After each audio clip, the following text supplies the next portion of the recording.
Hello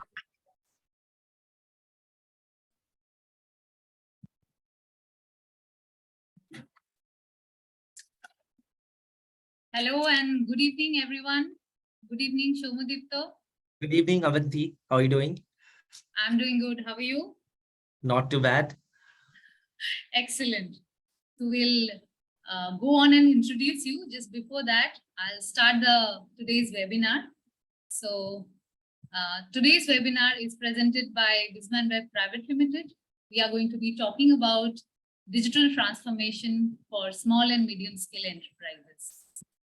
Very interesting topic, and I think in last 5 years we have speculated and discussed much on digital transformation, but in today's webinar we are going to present it in a way, I think, that would help all of you to understand the jargons and the myths of digital transformation in a easier way.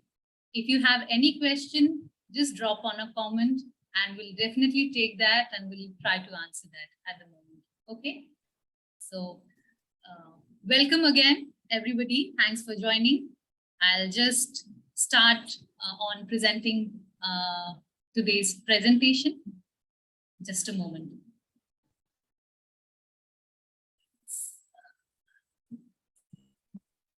Soumyadipta, just confirm me once you see my screen is visible to you or not. Yes, I can see the screen. It's visible, right? Yes. Yes.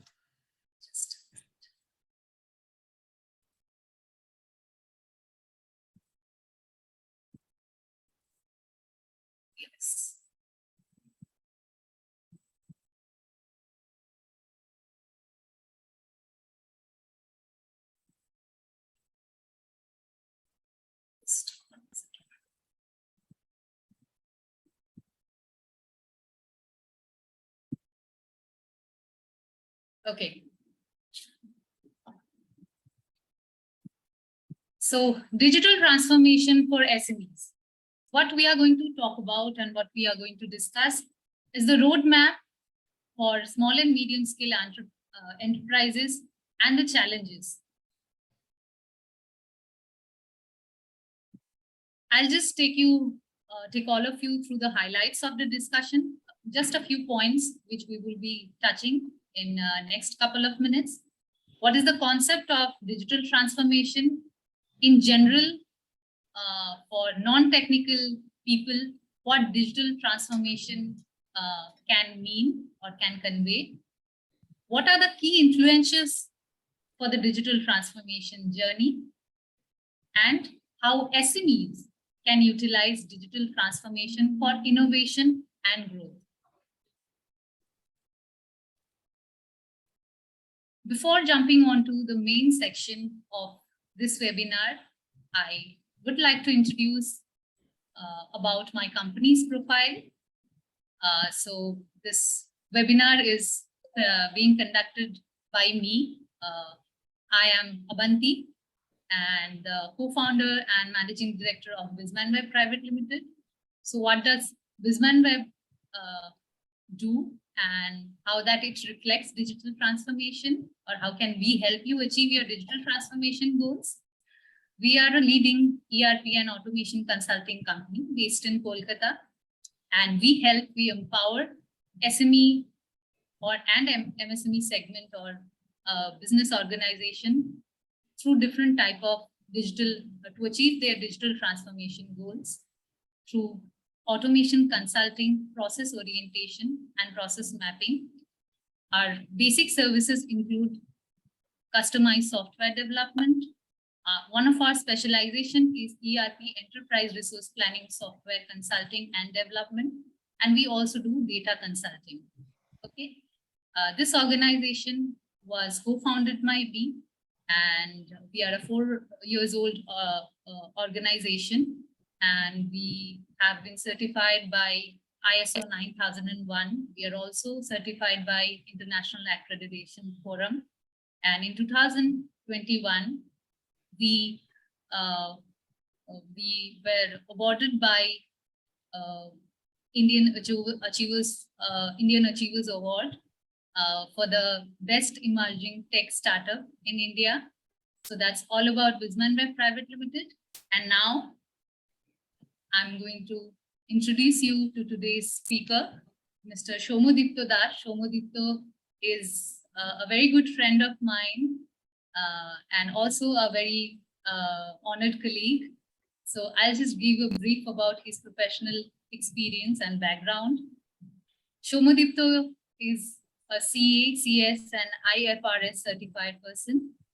He is the co-founder of SmartRoute, India's first edutech on commerce. He has successfully coached over 5,000 students, CA, CS, and commerce backgrounds across all levels at ICAI, SSEI, NSHM, and SBU. Professionally, he has also been associated with Budget Paints India Limited, Genpact, and DB Desai at different managerial posts. Hi, Soumyadipta. Hello. Thanks for the long introduction. My pleasure, and thank you so much for joining us. We will definitely go on and hear more about you and your journey in the journey of your organization, SmartRoute. I will take you through basic about some topics on our today's webinar, and later on we'll move on to the Q&A section. So we can go ahead. My screen is visible, right? Right.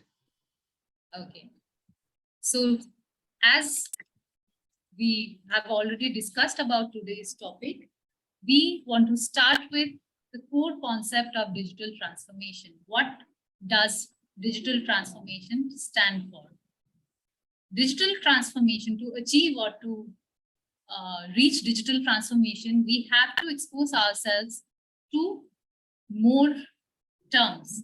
So when we start the journey towards digital transformation, it starts with digitization. So what is digitization? Digitization is actually storing the data electronically or storing the information electronically, whatever data you're dealing with in your day-to-day operation. That can be something related to your customer, that can be something related to your internal operation, that can be certain data or information related to your delivery process, whatever data that helps you in achieving day-to-day operation or your daily workflows.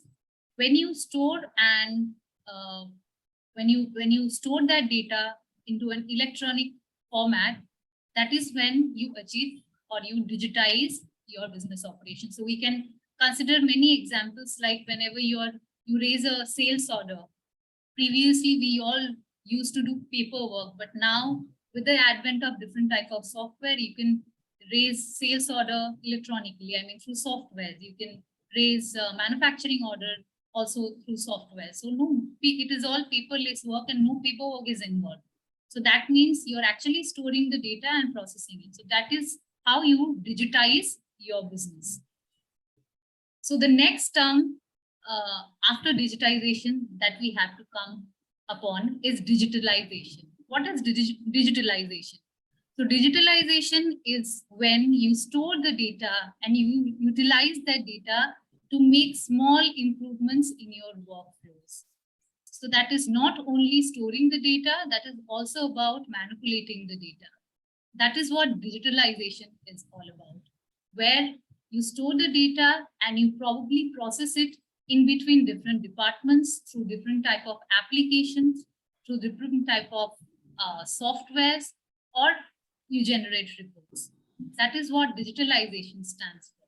So now when you digitize your business and you go for digitalization, then only you are available or you are exposed to the next term, which we will talk about in a brief way later on, that is digital transformation.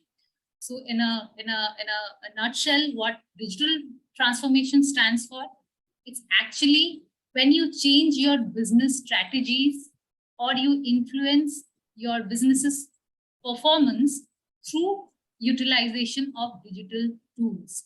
That means you store the data, you manipulate the data, you take the insights, and ultimately you take a decision in your business, which is influenced by digital tools or digital strategy.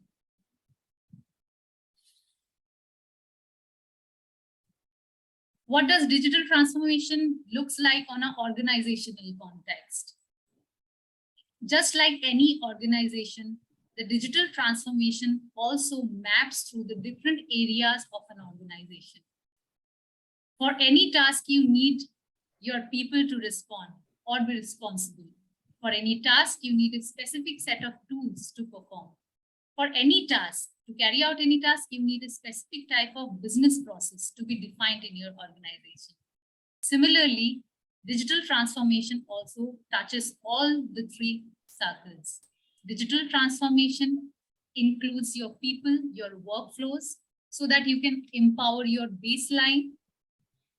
It utilizes the tool so that probably you can optimize your operation, you can engage your customer base, or you can redefine your strategy. And then comes the processes, how you execute that. So that is how you transform the way you do business. So all these areas where digital transformation can influence in your organization. Now let's talk about the emerging market trends in digital transformation for SMEs. Interestingly, the digital transformation for SMEs actually account for a huge growth in this particular market. In Asia Pacific segment, the transformation market is accounted for around 138 billion USD. And that is, and the steady growth that we have seen in last 5 years is around 26.9%, around 27%, which is probably way higher than any other industry. Also, the digital transformation market, the people who are catering to digital transformation, have also seen tremendous growth. And here, the percentage of growth is around 22%, and which would reach around 3,294 billion US dollars by 2025.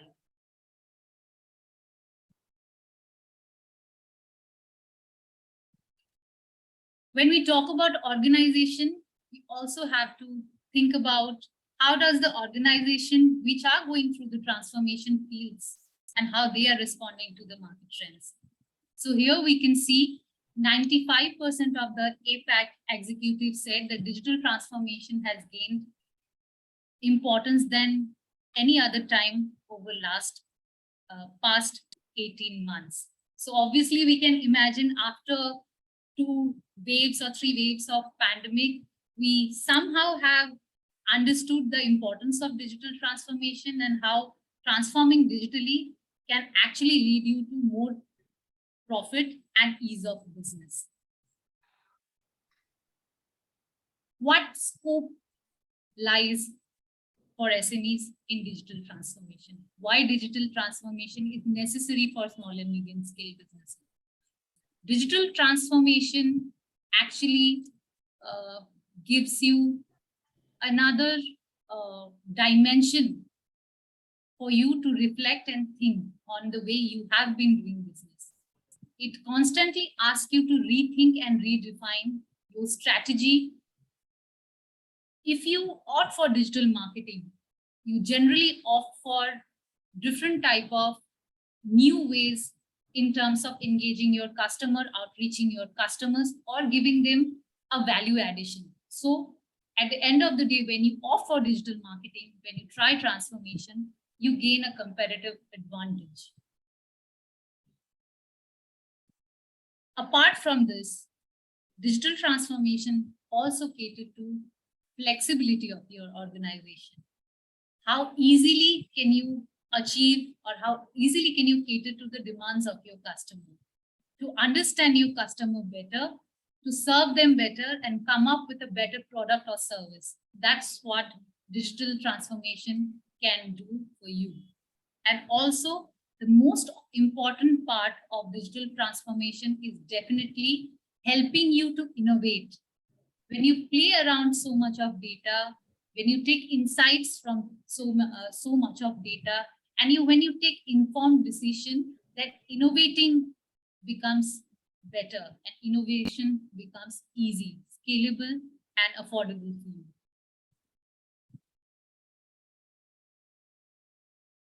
Now let's come to the digital transformation thought process. How can you integrate digital transformational model into your organization or business model? So let's start with the core segment of any business, which is finding new customers, how to sell. During pandemic, all the traditional business models had completely went through a breakdown. People couldn't commute, the supply chain was not working properly. So all the people who used to sell in traditional model, they opted for online models. Everything was being delivered to home. And after 2 years of pandemic, what we see, probably more businesses have opted for new marketplaces, new ways of selling in last 2 years. So through digital transformation, you achieve more discoverability across different channels. You become more visible. You find new ways to approach your customer, convince your customer, and acquire new customers. What do you do next when you achieve your required amount of sale? You need to manage your customers. So for managing, you basically need to opt for your internal business process management. And that's where the softwares come in existence, or softwares come in demand. Different businesses catering to the SME segment opted for small, customized or off-the-shelf solutions, like CRM, customer relationship management solution, from where you can manage your sales, you can raise quotation, you can do your invoicing and accounting, and you can generate sales report, till complex softwares like ERP, which help managing your business end to end, from sales to delivery.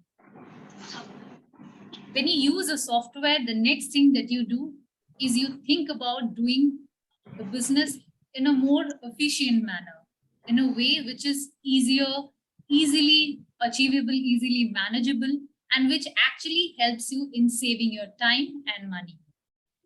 So from software, the next shift in digital transformation journey is a look on productivity. So that's where data analytics come in place. You gather the data, you process the data, and you generate real-time reports, because at today's time, everything is on cloud. People doesn't use local servers anymore.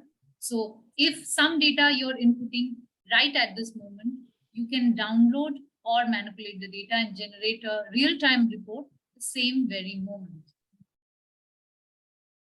And when you already gain insights from your business processes, when you know which product is best for your customer, which product probably has more competitive advantage in the market, you can take a proper decision, and then you gain a competitive advantage. You know where you can include a USP in your customer service or in your product, so that you can basically beat your competitors. So that's what starts from acquiring new customers, end on gaining competitive advantage on your competitors in the digital transformation journey.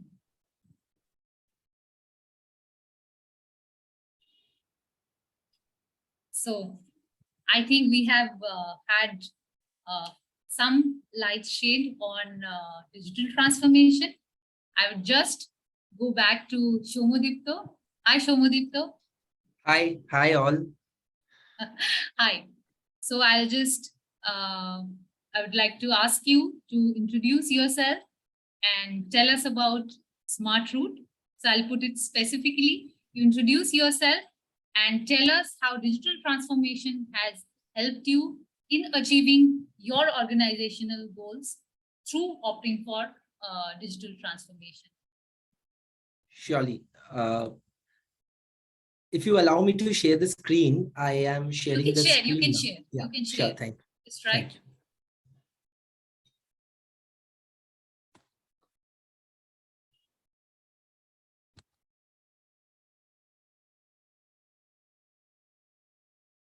So here's my 2 bits on digital transformation. Like, firstly, I'll talk about how the pandemic, especially pandemic, become like being a very significant event in all of our lives. It's kind of a life-changing experience for most of us. And, being from the small and medium enterprise segment, all the, all the entire economy was so uh, devastated and, shaken by the pandemic, because it was never been seen and never seen before experience. And, in a century, it's one of a kind event. And it actually, locked us all in our homes, and without knowing what will happen next. None of us knew that, how to cope up with the same. But at the same time, it gave us a lot of opportunity to explore the possibilities which we can do right from our home. And that is only possible through technology. So the way technology and the role of technology in our daily lives, and the role of innovation in our daily lives, and rethinking the ordinary in our daily lives becomes so significant in the time of pandemic that it cannot be underemphasized. So it was during the pandemic when I thought about SmartRoute, which I have co-founded. So SmartRoute happens to be an edtech company like Byju's or an Unacademy or a Vedantu, but at a very initial stage we are in. So the brainchild of SmartRoute was incepted, or thought upon at the time of pandemic, when we were locked up in our homes. And being an educator and a teacher and a CA teacher myself, I was looking at this dark times, or back in those days, I was thinking of how to connect to my students, and keep the flow of education going on. At the same time, I was rethinking how we can innovate something and add value to the already existing processes. So that led to a lot of exploration, like you've said, a lot of innovation, like you said. Like, necessity is the mother of all invention. And we came up with a beautiful idea of integrating all the processes, all the processes with the people in the form of students and teachers. And to cater to the huge market which needed education to be in a flow, and rather than stop. So in spite of the pandemic, or in the middle of the pandemic only, we kept their education going through simple technologies like live streaming, or through simple technologies like recordings, through simple technologies like Google Drive, save the files on Google Drive, and through simple technology of using YouTube as a means of sharing videos privately. So all the exploration and the thinking, putting on our thinking cap, and thinking about a problem, or on a problem from a different perspective, happened during those pandemic years. I believe most of us have done that. And once the pandemic is over, we could do the proof of concepts in reality. And that is what SmartRoute is all about. SmartRoute has very simple processes, like it's a smart collaboration, or a smart collage of all the simple tools which we have around us and with us. And so that education with the help of technology can be uh, made possible. I mean, with a lot of efficiency, and with a lot of high quality education. So SmartRoute is just that. It's an initiative to help the students community, especially commerce, students, because we have a great deal of technology companies taking care of the needs of the science students, but there's none for commerce. So that's SmartRoute. And we created an ecosystem where we can give hybrid learning, that is both online and offline, because pandemic is over and students are coming out. We've built a website, LMS, and in that LMS we have processes which will actually monitor students' attendance and automate their attendance. For instance, like online sessions, if they're attending, so that their attendance gets marked. So simple processes are integrated within the LMS or our monitoring system, and a student's dashboard can be presented to the student where all the metrics are covered, their mock tests, their attendance of classroom, their backup videos availability, everything is integrated. So the faculties who are associated with us, they are also well adept with the technology because it's simple. And during the pandemic, everyone has got a taste of technology, live streaming, this and that. So all our team members are likewise very friendly towards technology, but wherever they face resistance, whenever a new technology is being introduced, they do face resistance. Like all of us, we have that inbuilt resistance towards change. Yes. and now, since we have so many free resources, being a SME myself, I mean being a part of a SME myself, so we have online office tools like Google Docs, Sheets, Forms. Yes. All these, if These we are very explore, affordable. there are innumerable opportunities for integrating technology, imbibing technology in our day-to-day business process and functions.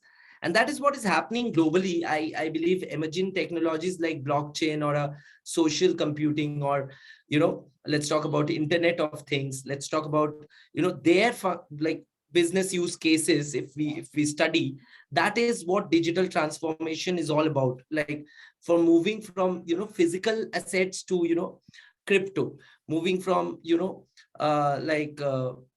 let's say real real-time meeting or real meetings to let's say augmented The reality or possibilities are virtual reality. endless.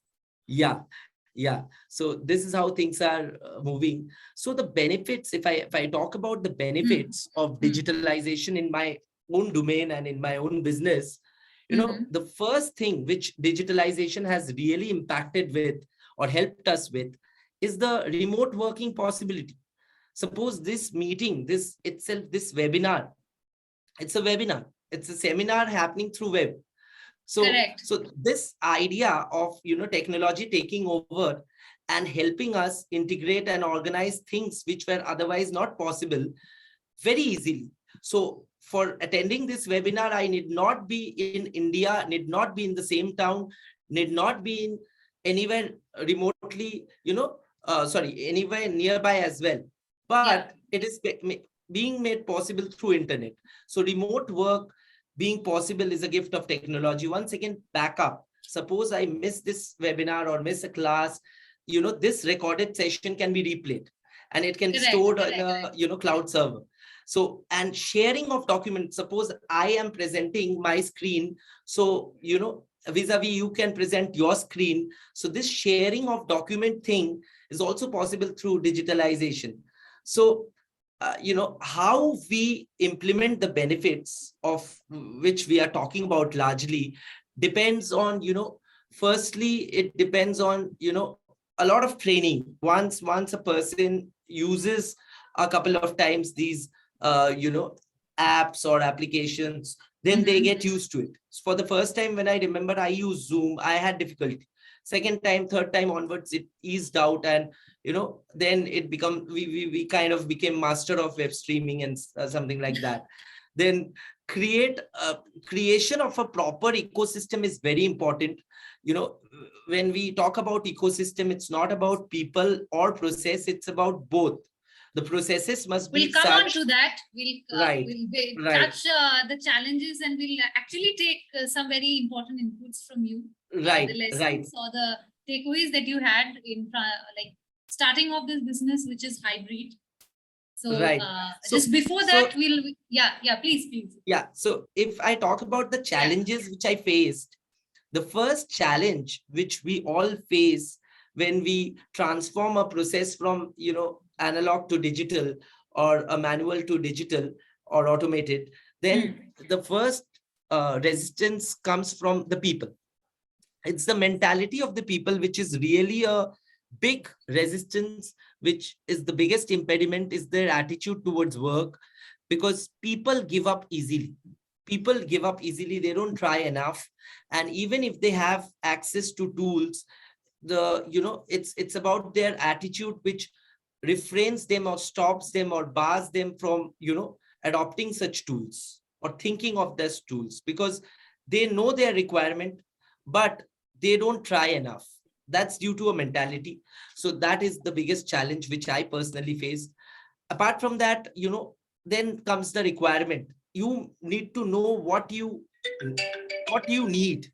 If you know what you need, then based on your requirement, you will be able to plug in the technology which you are which will solve your problem. Then like I said, it's all about creating an ecosystem and awareness, so that is very important. And then of course you need to have good connectivity. And of course when we talk about technology, of course technology and tools comes with a cost, as you know. Like, you need systems, you need hardwares, you need softwares. Not that they are a big challenge, but today's world, but the planning is more important. Yeah, right. Yes. Proper planning, it can be overcome. So, and also, the possibilities, if I talk about the possibilities which lie ahead with the advent of 5G. I mean, 5G auction will be held this year itself, where 5G phones and 5G enabled Wi-Fi's are already available. And, the government of India has already planned, or planning, over 200 cities will get, 5G connections. And 5G connections, as you know, is more secure and fastest maybe. And AI will be, I mean, a car can be driven without a driver. Virtually, the job of a driver will be gone, but that shouldn't be a resistant factor to endorse 5G, because there will be better and newer jobs. So yes, we'll come on to that part as well. I think 5G for EdTech, especially, I think for education sector, because of the kind of penetration and availability 5G would have, I think the rural areas or the remote areas where previously all these education applications were not very much accessible, I think that scenario is going to change. Absolutely. And we are going to see some real transformation in the rural India or rural areas as well. So we'll come on to the section. Just before that, we'll touch on as on this note only. Just like SmartRoute has opted for digital transformation, has gained some advantage, I'd just like to show some aspects of the competitive advantages SMEs can get through digital transformation. So allow me again to share my screen. Please. Thank you. Yeah.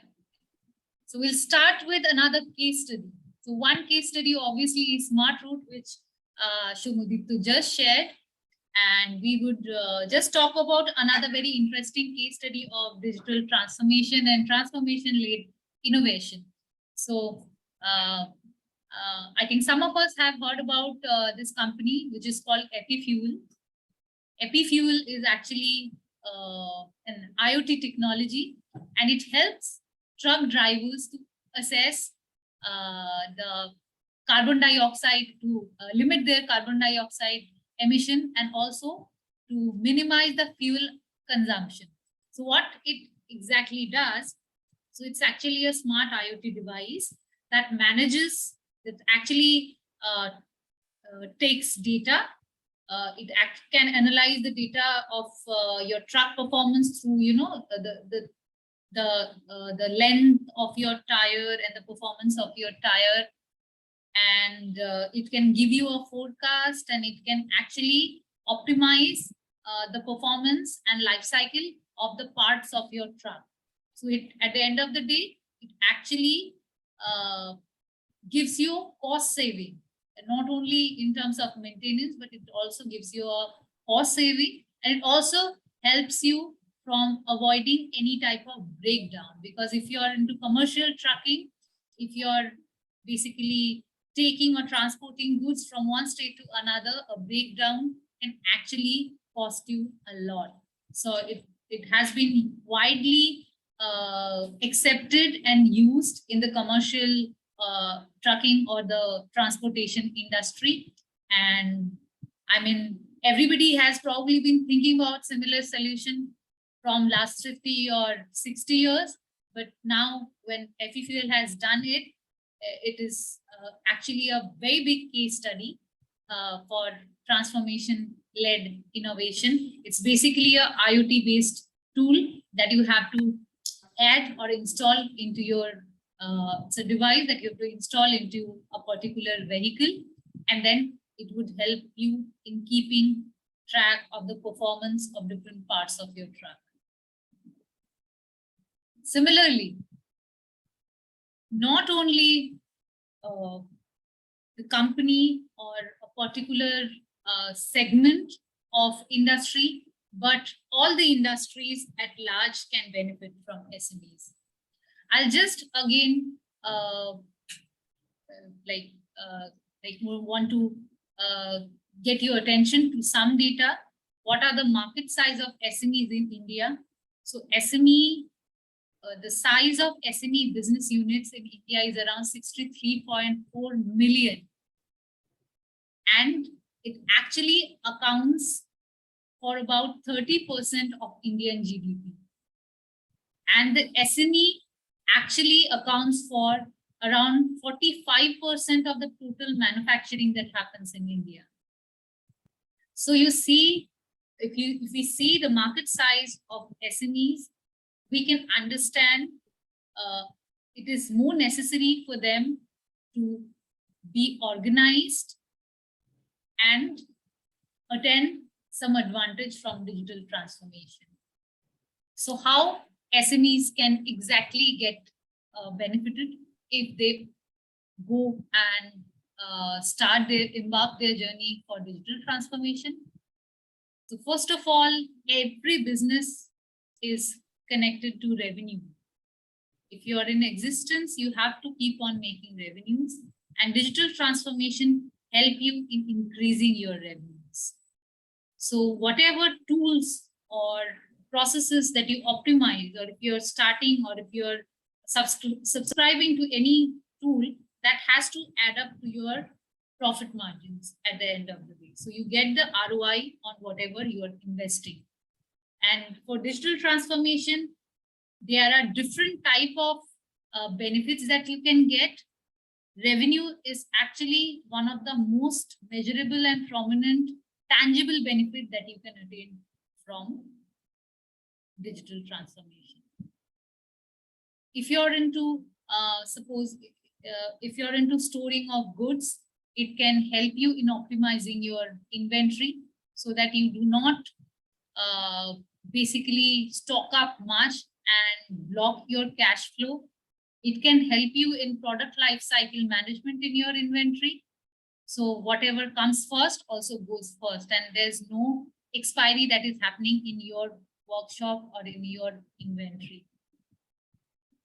If you're opting for any other digitally transformed processes, from managing your sales till managing your entire supply chain and every aspect of your business operation, digital transformation can help you in bridging the gaps that were previously there because of the manual processes.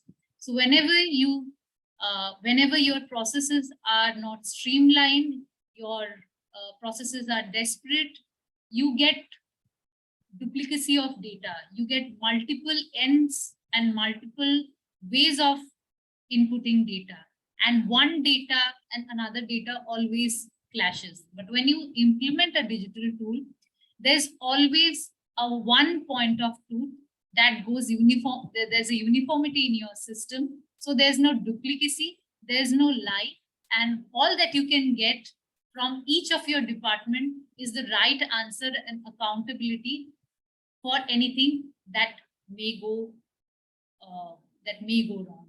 So that's how digital transformation can help you in increasing your revenues. And also, as we said, from the innovation point of view also, digital transformation can help you innovate by utilizing different type of tools. Here in the presentation, we can see different type of data. I think about 46% of the SMEs have witnessed a significant growth by adopting an online sales channel. So when you adopt an online sales channel, as we discussed in the earlier slide also, it helps you in gaining more visibility. So you add up one channel, and from there, the increase of sales orders and the increase of your customer engagement starts. And I think in last 4 or 5 years, we have seen many businesses which were previously running on a very traditional brick and mortar model. They have started going omni-channel. They are probably selling through different vendor portals, B2B portals. They are starting off their new e-commerce. People who used to work for a definite product or a single or some range of product, they have also came up with different range of product just to cater to the different customer segment. So again, what you do when you opt for digital transformation, you think, you rethink, you define, you redefine your business strategies, which at the end of the day add up to your profit margins. Again, accessibility to a wider customer base. If I open a store, I'll be catering to this particular area or this particular city. But when I'm online, I can approach to any country, any part of the world through my website or through my social media page or through an email or a newsletter that I can send. All I have to do is to think about expanding my digital presence. And this particular area of digital presence, or how you present yourself in digital medias, has also gone under, I think, extreme transformation. From Facebook to Instagram, they have came up with so many formats of ads. There are video ads, there's carousel ad. They have started doing remarketing. So if you go somewhere and you view and hover over some product, you come back and in some other website, you see those ads running. So what digital media has done has given you the option to become more visible in your area or in any other part of the world. And that's how digital transformation can give you more accessibility to a wide range and new range of customers. Again, the operational efficiency. So just think about a business which used to be traditional for last 50 years and which has gone omni-channel. So when you go omni-channel, just think about the kind of movement that you have to do for your own product. So you have to probably sell something for one portal, then you have to sell something and dispatch something for other portal, then you have a B2B, then you have B2C, you have different type of price list. So when you extend your customer base and you reach out to different platforms, you have to streamline your business operations.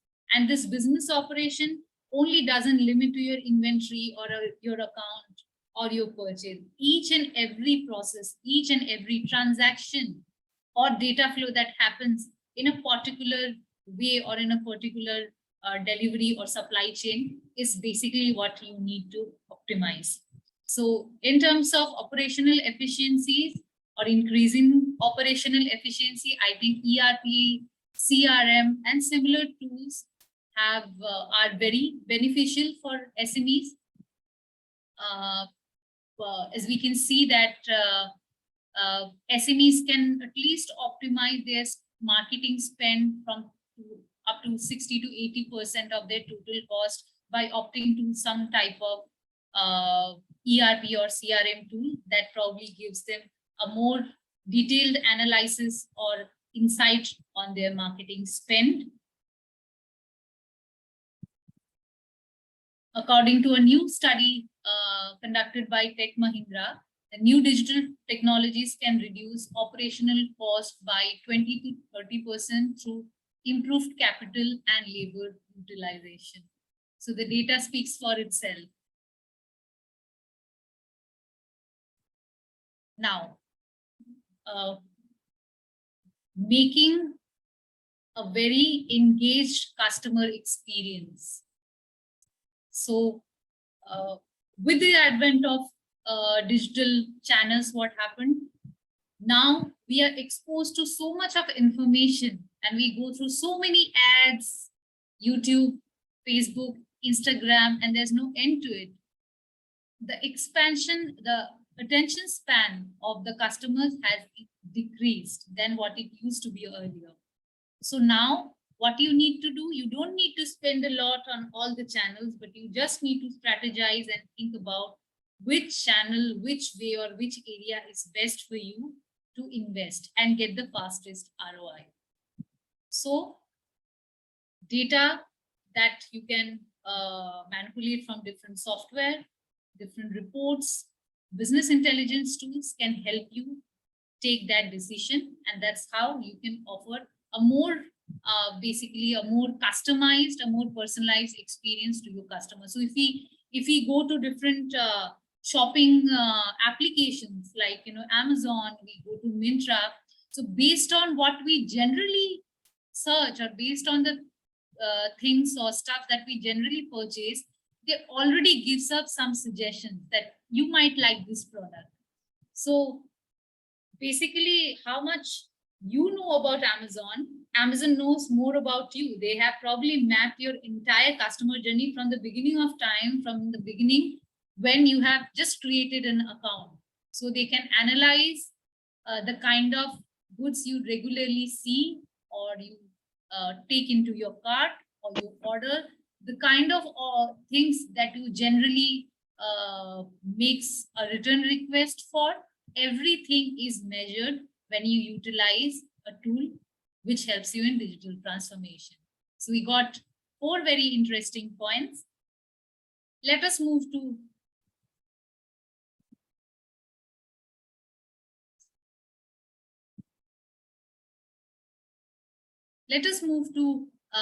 the section where we kind of put a simple format on how digital transformation can be easily mapped into your organization goals or into your organization. So we, on the journey or on the beginning of a digital transformation journey, what we need to do is to honestly assess ourselves. What is the current processes that we have? How we are currently doing business, and we need to audit that first. So that includes any risk that may come upon when we start this journey. That also includes a detailed analysis of the previous platforms or channels or the processes through which we used to do business. The second step for transformation is to plan out what we can do easily. What is the next 5 steps can we take in the next 1 year? What digital touch points can we cater or can we connect ourselves to? What can be our digital way of working? In which areas can we utilize digital transformation? As in, if I used to write down something on paper and pass that report or that note to the or the person behind me in my office, can I do it through an email? Can I do it through some team collaboration software? And the next, obviously, is the optimization part. So you take inputs from whatever is being implemented in your business in a phased out manner. In phase one, whatever I'm doing, whether that has been properly implemented and I'm gaining some advantage from it. In step two, whatever I am doing that is connected with phase one, and I'm again getting some advantage from it or not. So you have to constantly assess, the scope of your digital transformation project, or whatever your on whatever areas you're catering to, and then you have to take the next step. Now, again, the most important part is digital transformation mythbusters. So I'm going to tell you about certain myths, and I'm also going to tell you about certain realities. So one of the very common myths about digital transformation is, whenever you approach somebody with generally a software or something that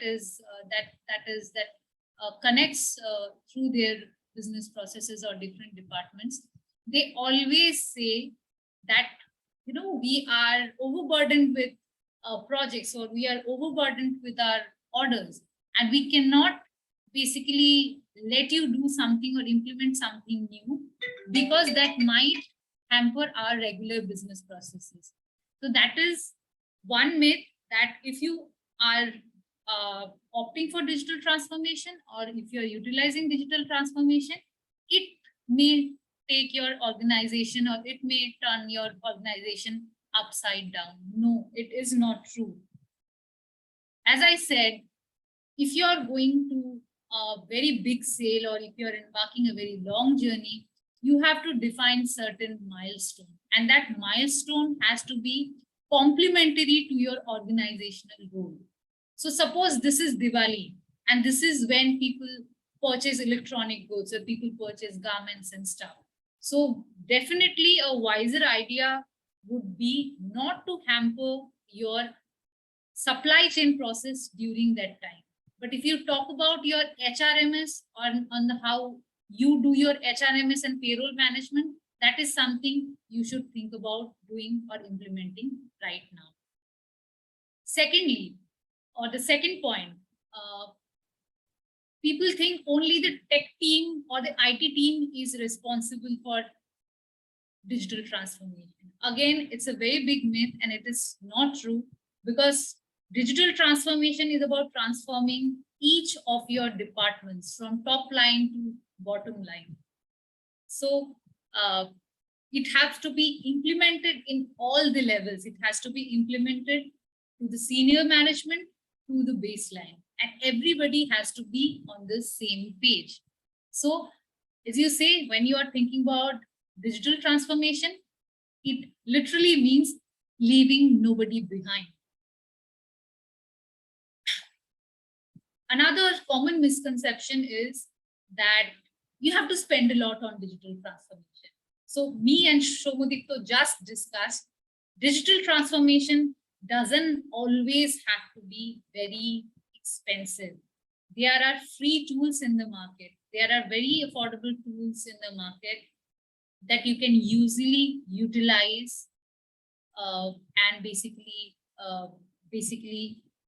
make your way of doing business way easy, way affordable. So it's actually not about pricing. It's actually about finding the right product which suits you. Also, a common misconception in the human resource of any company is digital transformation means downsizing. We will lose our jobs. Again, that is not true. And I think somewhere down the line, the senior management of any company has to be very, very careful about the way they convey about whenever a transformation or an implementation is happening. That no, at the end of the day, it's not only about scrutinizing you. It is also about making your work also easy and making you more productive. And another common misconception that we can mention is basically you have to hire an expert for digital transformation. Well, yes, if you hire a consultant, that might make the changeover very easy or a little bit less cumbersome, but no, it's not mandatory. You, in your senior management, the team involved in your regular operation can sit on the table, discuss your organization goals, and depending on that, choose different tools. Everything is available over YouTube. You can train yourself. People provide free resources these days, and there's no rocket science behind it. Right? So again, I would like to go back to Soumyadipta and ask the next question. So Soumyadipta, your organization or your startup is running on hybrid. So obviously, as you said, people are resistant. So how did you make this thing happen? How did you make this changeover happen? What were the steps that you took during opting for this hybrid edtech model? And also, how did you make sure that this transformation or your effort has been uniformly implemented across all level of stakeholders and decision makers in your company? Right, right. So theoretically, if we speak about how to implement digital processes across organization, across levels, there are two things. One is need-based transformation. Like when we, like I said, necessity is the mother of all invention. Like Yes. If you need to change, then you have to change. There's no other way. So for instance, like in the pandemic, we all felt that there's a need to adopt to technology and processes which we've never seen before, which we have never thought of earlier, but we all no matter how resistant or how aged or how outdated or how inadequate we were, we all of us grabbed some way or the other, or all of us depended somewhere or the other on technology. Even a person who never have used an Android had to download apps which they have never done on their phone. So this proves that need is the mother, and need will drive the change. So firstly, we need to analyze the requirement, like I keep on saying. Based on that, based on my management style or our management policy and our outlook towards our team and how we implement policies, we had to imbibe the culture of newer technologies and fresh way of thinking in our organization. And secondly, there are some government initiatives, thankfully, which has also changed the landscape and which has also made it incumbent or compulsory for organizations, big or small alike, to endorse some technology like GST. As simple as a law or regime like GST. And prior to that also, if we go back in history, back in the year 99, there was this initiative by the Ministry of Corporate Affairs by the name of MCA 21, which had in mind a vision which actually is a reality today. After 21 years of operation or 23 years of operation, they have actually aligned or become more absolutely digital. It is totally paperless. If you see how companies are being formed and how companies are being administered and how their returns are being filed with the ministry, it is absolutely paperless and digital. So all these government policies also help us in redrafting or revisiting our organizational policies from time to time. This is Mhm. out of compulsion. So one Mhm. change can be drilled in or change can be brought in through need, and the other change is through compulsion, and the compulsion also becomes the need. So that way, all small and medium organizations alike, including ours, are, coping up with change and also, requiring change and requiring digitalization. Correct. So I remember you saying that some people transform for innovation and some people for compulsion. Right, right. Yeah. 80% of the, it's We like, have to choose which group we want to stay, whether right, right, we innovate or whether we follow. But either way, right. we have to transform the way we have been doing. Absolutely, absolutely. It's about Yeah. the competitive advantage also, like you said, like if you lead first, then others will follow, but definitely you have that, window of opportunity where you are leading and others are lagging. Yeah, yeah, yeah. Can you so you're a CA, so I think you can explain to all the viewers better than me. Like what are the areas where So, government of India is supporting us in terms of, or the SMEs in terms of digital transformation? so like you said, being a CA, from the perspective of our industry, being CAs, audit. Audit is a big, job role for all CAs. Most of the CAs spend, 80% of the practicing CAs, 80% of their time goes to, auditing. So auditing is a compulsory or a mandatory thing for all companies, small or big alike. All of the financial statements of all companies in India has to be audited. That's a mandate by the Companies Act 2013, as we know. So when we audit, how can technology help in audit, or let's say, design of internal controls or design of controls, and how that is being globally, you know, like influenced by new technology or newer technologies? As you know, like, there are systems like the SAP or the Oracle or the, other smaller softwares. When we see all these softwares can be designed or are designed with immense potential and capacities, in the sense that, if an SAP can be properly implemented with all the modules, or let's say Oracle system can be implemented with all the modules in place, I don't think that, the burden of the auditor can go up. It will only drastically come down. And throughout the year, the kind of audit we know as concurrent audit, which happens throughout the year, in those kind of audits, I mean, technology can play amazing role, in the sense that, uh, you know, no, no one needs to actually check and control so much so physically as technology can do for them. So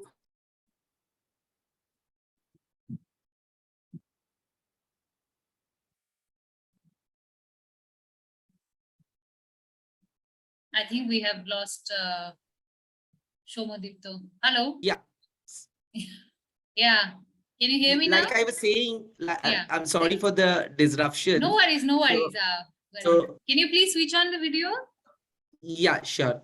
Yeah. So, like I was saying, from the perspective of technology and the influence of technology on audit, so we know that how the how good the systems, ERP systems today's world are. Like, for instance, we think of SAP, we think of Oracle. The potential they have, these softwares, they can actually, eliminate the requirement of the FT procedures which we follow or erstwhile was followed in the manual audit domain. Yes, and I think it has also helped in the banking sector for fraud detection. I think Absolutely, absolutely. The controls, the technology.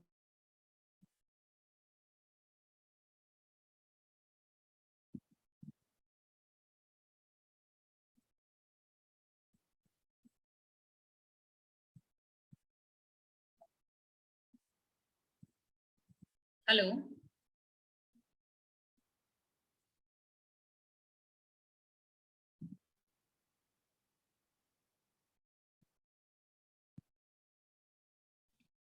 Yeah, I'm Yeah. extremely sorry for the entire software or the ERP or the new technologies which how they can help CAs or in our domain, it can potentially be a game changer because it will save a lot of effort and lot of time for CAs to actually do audit in a manual environment erstwhile how they used to do. For instance, due to the cultural advancement or the different cultural mindset of the people abroad, people from the Western countries or countries like Australia and New Zealand, their environment of big companies is virtually paperless, and everything from the mailroom is scanned and sent and shared among employees globally. And that is how technology plays a pivotal role. And audit also literally happens from the office of the auditors. The auditors don't literally visit the offices of their clients there, so that has to come to India. And in fact, audit, I won't say it will become a redundant exercise, but audit will change drastically. And government has to, think of newer standards in auditing so that these are commensurate with the changing landscape in the technology and its influence on audit or other compliance related work. For instance, if the new portal, income tax portal, which has been done by, if I'm not wrong, Infosys, that has actually a lot of historic data that has the potential capacity of showing you, the past records, the demands can be contested through the portal. There's lot of new things which is there, which are potent of resolving a lot of problems, although most of the things are not yet activated and working 100%. But the potential usefulness or the potent capacity of the income tax portal is superb. And then again, if we talk about, like I was saying, MCA 21, it's also another brilliant initiative by the government of India back in 99, when they thought of making entire Ministry of Corporate Affairs data usually soft, and the entire data is there in the portal. And all companies for the last 2 decades are complying through soft copy and uploading their documents, annual returns, and everything, like two common forms which we refer to as AOC4 and MGT7 annually. This is the time when companies will upload. So everything is being done through with the help of technology. So definitely the technology is going to always help us operationally leverage, because the operational leverage is clearly visible. It saves a lot of time, it saves a lot of effort, it saves a lot of physical wariness and physical space. Although the fact is, of course, the server rooms and everything takes a lot of cost and space as well, but nonetheless the benefits are more than the drawbacks. So and also, like last but not least, the use of technology. When we talk about government, the digital codes are going to be the next big thing. Digital codes are definitely going to resolve a lot of problems. The number of cases pending, the time required, the time cost required for that can be eliminated, and the cost of running a code could be reduced drastically. And how that is going to happen, because in a country like India, once again the challenge will be creation of the ecosystem.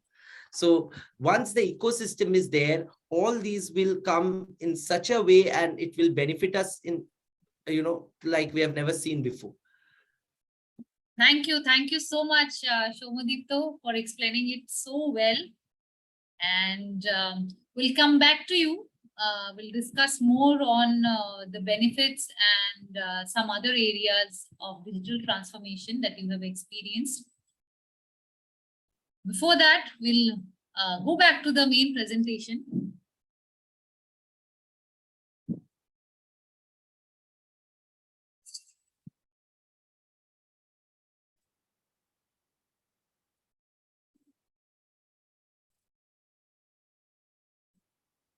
We'll talk about some industry trends. What are the new trends and what we could see in next 5 years as an industry trend for SME transformation. Number one is no code tools.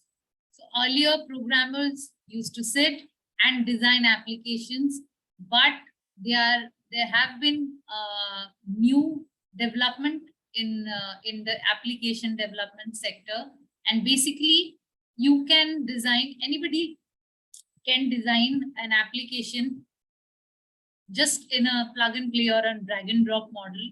You put the fields, you select a page, you select the template, and your work is done. That is what probably we're going to be taking over in SME transformation.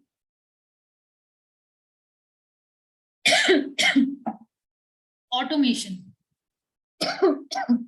Sorry. In automation,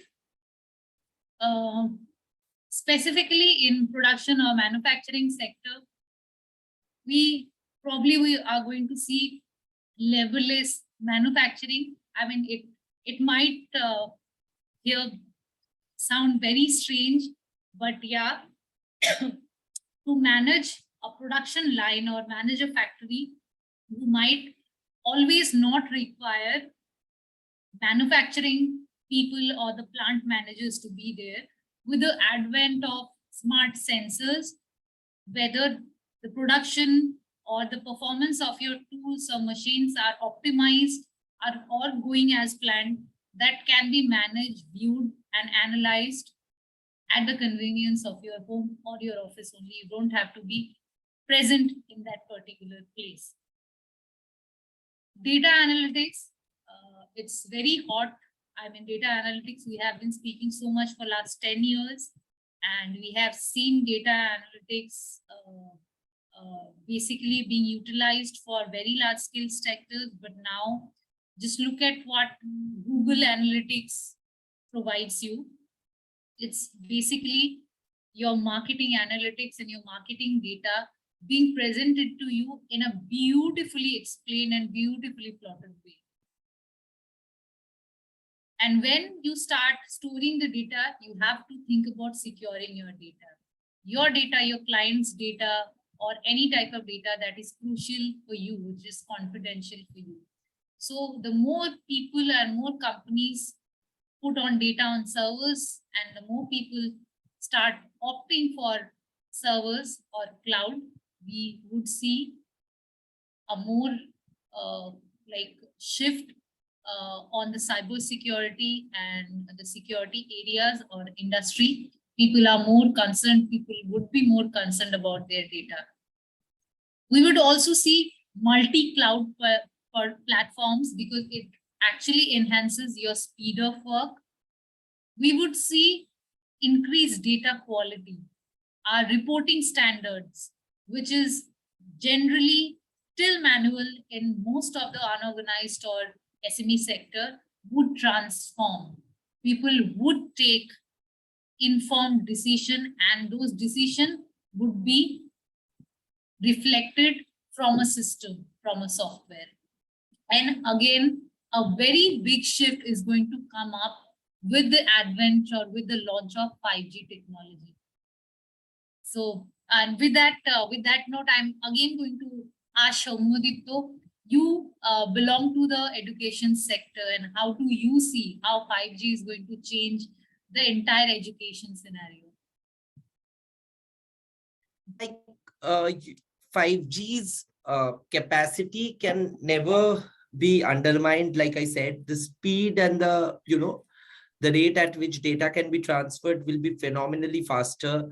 And let's say the file sizes which take let's say a minute to download, or not a minute, let's say a few seconds to download, could be downloaded within a fraction of a second. Transmission will be much faster and seamless. It will feel that as if we are sitting across the table when we are doing a virtual meet, and or a virtual classroom for that matter. And there are other benefits, like for instance, 5G will actually facilitate the next level of classroom, be it a VR or a AR, uh, centric classroom like augmented reality and virtual reality could be explored in a bigger way. It will pave way for AI. I mean, AI will help in, assessment of the students remotely from their homes in a much better way. Interviews could be facilitated and, fostered through AI, and Yes, AI can be yes. adopted through 5G in a excellent way. So all these technologies and the marriages of these technologies and the techniques will happen beautifully once 5G is in place. Like I said, 60% of the jobs by the end of next decade, let's say 2032.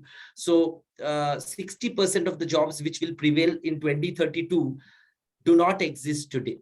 So that is going to happen, and that is going to happen through 5G. You can record, and this can go, once again be replayed at 2032.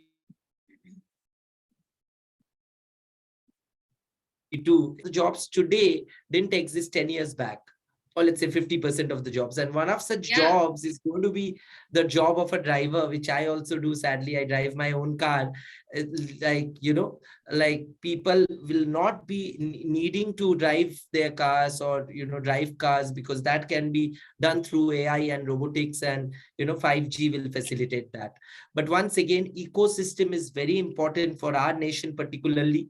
And that once that is there, the capacity building will happen through the building of ecosystem, and with that, technology development will take place in much rapid way in India especially. Sure. I think education sector is a sector which probably influences all other areas, because if your education system is not transformed, at the end of the day, nobody and no industry would get the people or the kind of resources they require.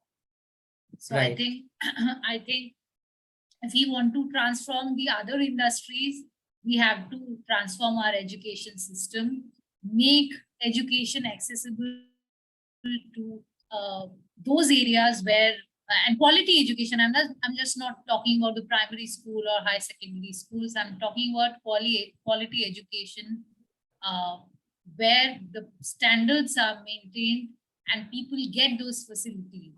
So I think in many universities these days, in engineering sectors, in mining sector, in fire safety sector, they are utilizing augmented reality and virtual reality for the training purposes. Suppose if a miner has to get trained, so it's not possible for him and it's very risky for him to, take him or spend all those hours inside the mine. But with the advent of, this VR animation technology, they can easily see the real-time scenario, what happened inside a mine. In US, the firefighting departments, everybody is trained through AR and VR to basically minimize their response time and to customize them with different type of tools or basically safety gadgets that they have to use in times of emergency. And I think this particular, I think there have been many changes, but the kind of change that we are going to see in education industry after the advent of 5G would be tremendous. I think we would no longer need pre-recorded things. Pre-recorded things would be a thing of past, because everybody would have internet and everything would be live. Yeah. So Absolutely so. Yeah. So on that note, I'll just go back to the main presentation and move on to the next point.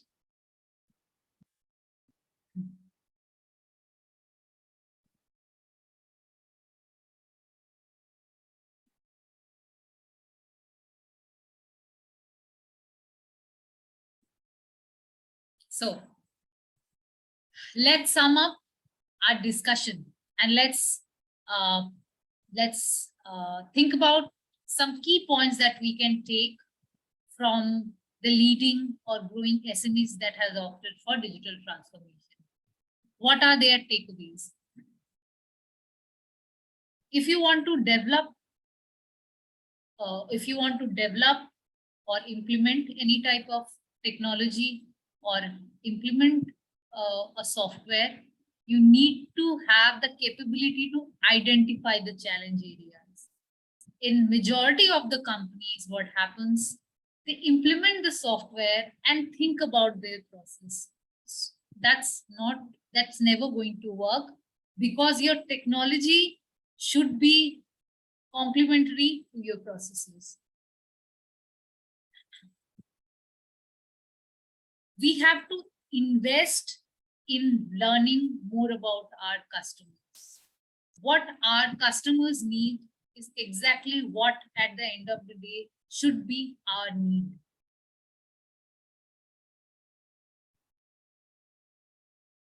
And most importantly,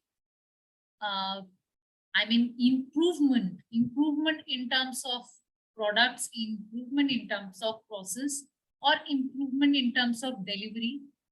When you're opting for digital transformation, this improvement has to be continuous.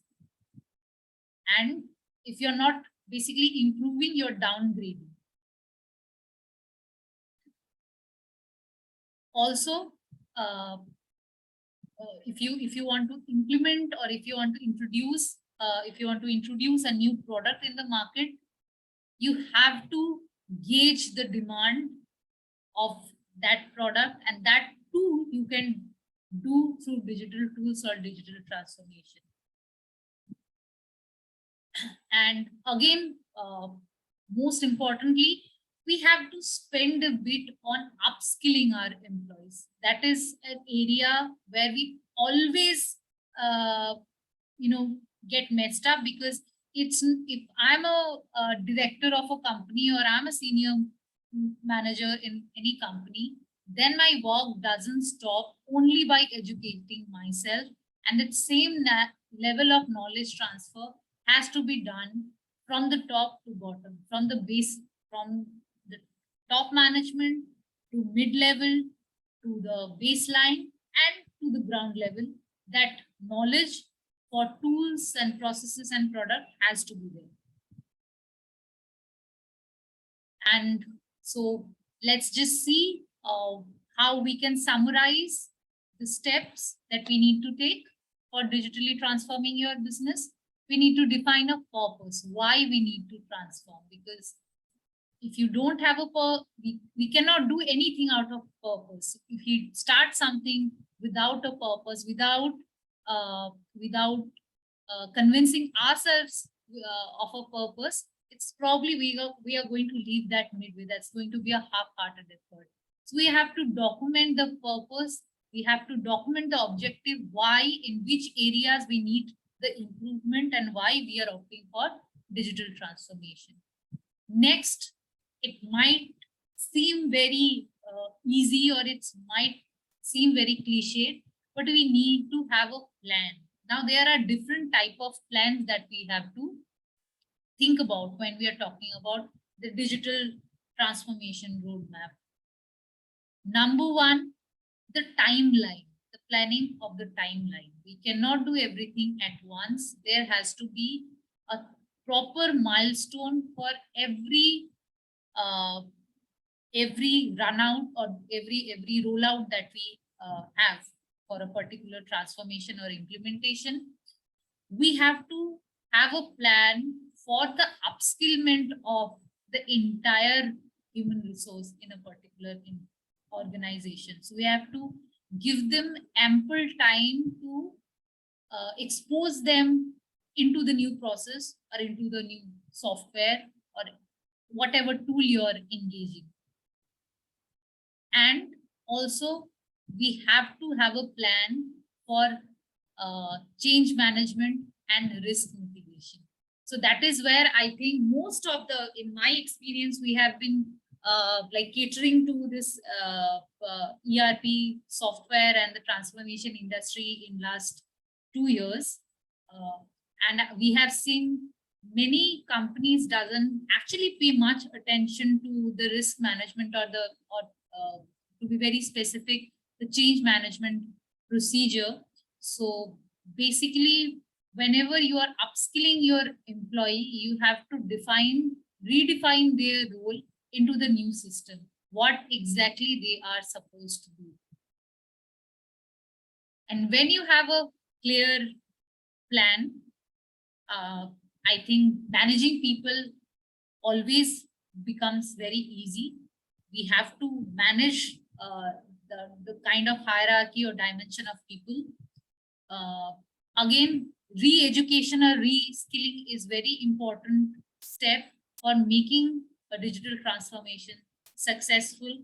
Your employee has to welcome any change that is happening. If they become resistant, no matter how much you spend, it's not going to be very successful. And you have to, at the end of the day, you have to ditch everything what's new and have to go back to your legacy processes. Let go of the legacy technology. So most of the time, because in SME, probably a big investment is always not possible. People try to merge up different technologies. They just try to spend a bit and somehow make their old car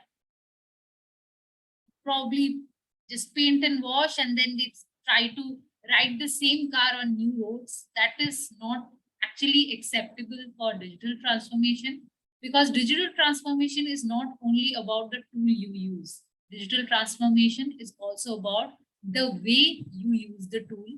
So when you are changing the way you are doing the things, you have to change the tool as well. Otherwise, it doesn't complement each other.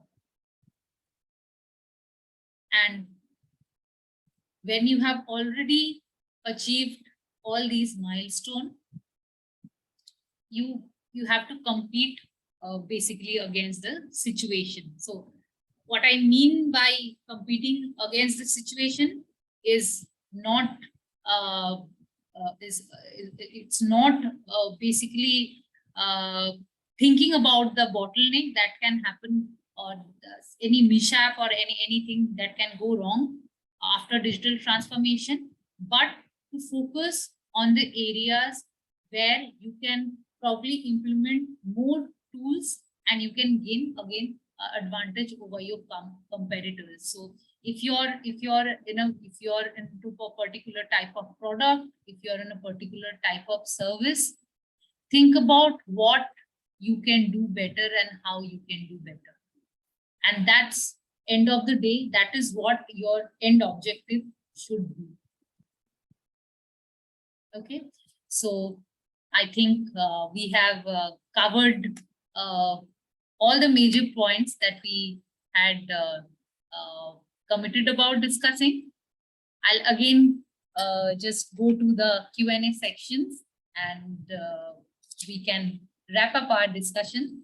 So Soumyadipta, from your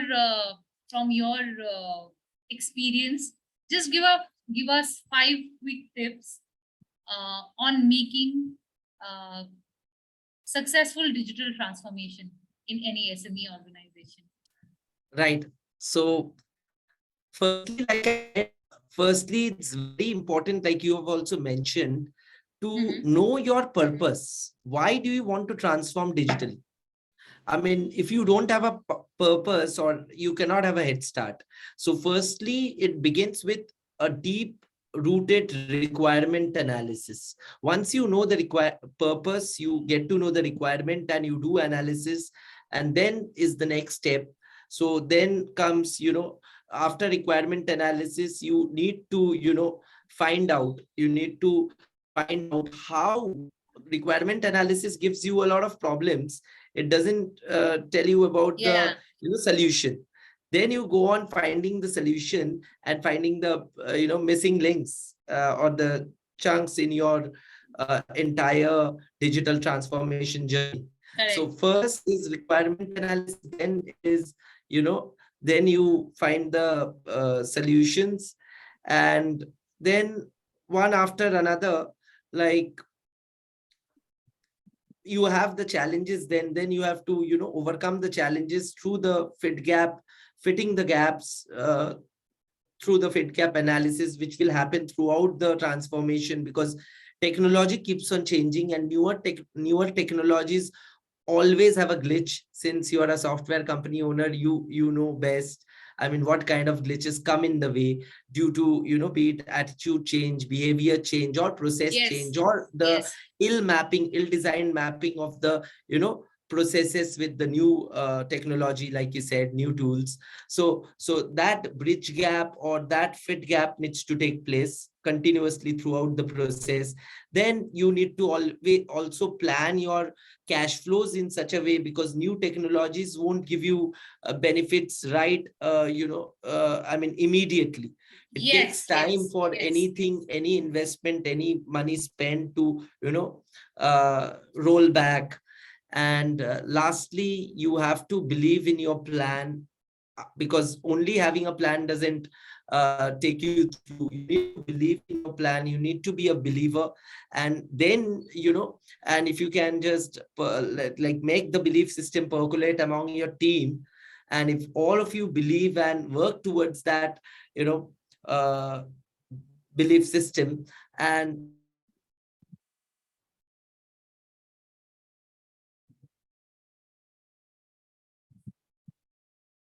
environment.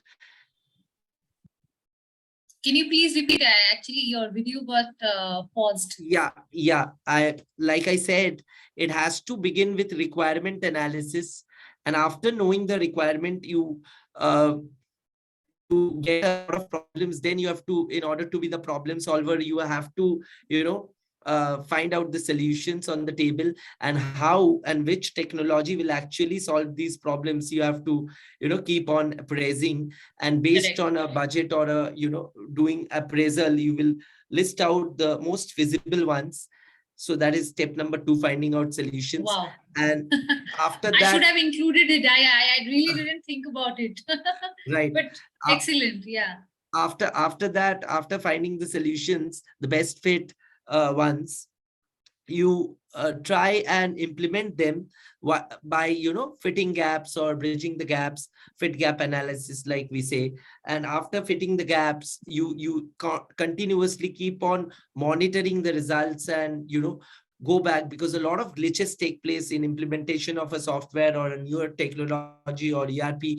And you in the form of, like you have described, the processes are old but the technologies are new, so it cannot be married or coupled. So we need to continuously, you know, have a monitoring and controlling system.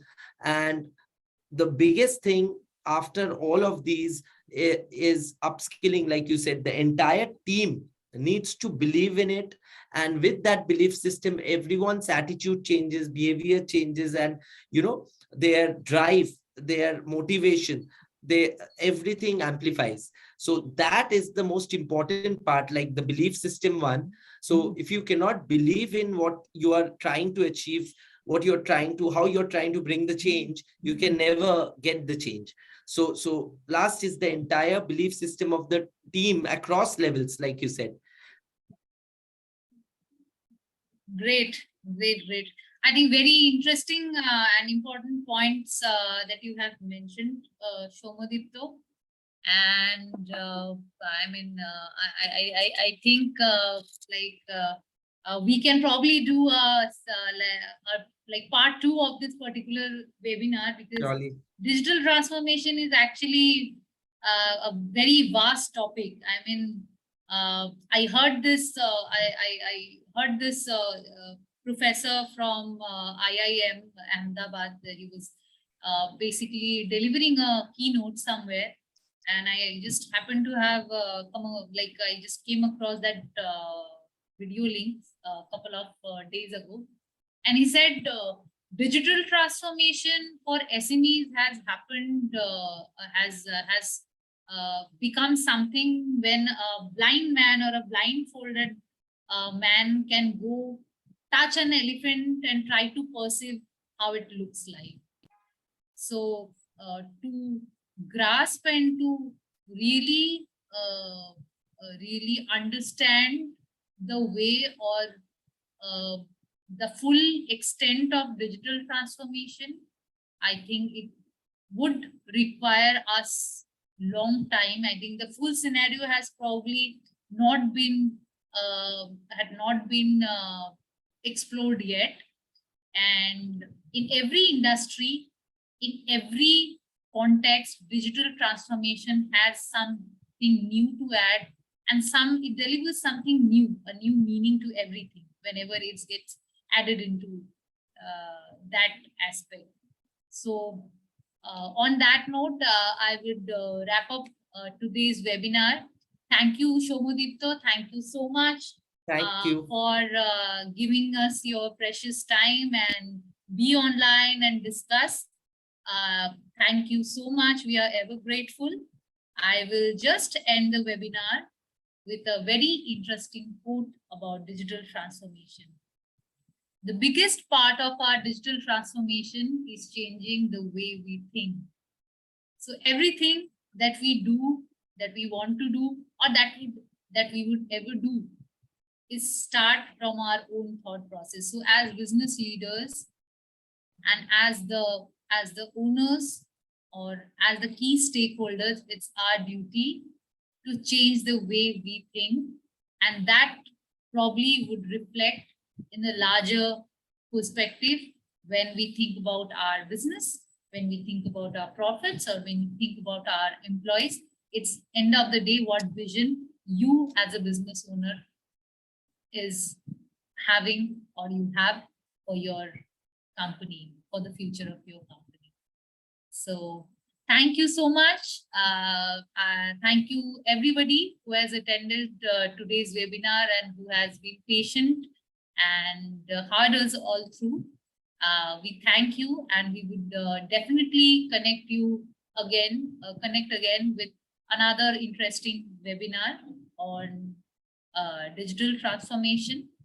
And just before wrapping up, since it's Diwali time, I decided to come up with another offer. So BizzmanWeb Pvt Ltd, we are a software company, and for Diwali, we have came up with this particular offer.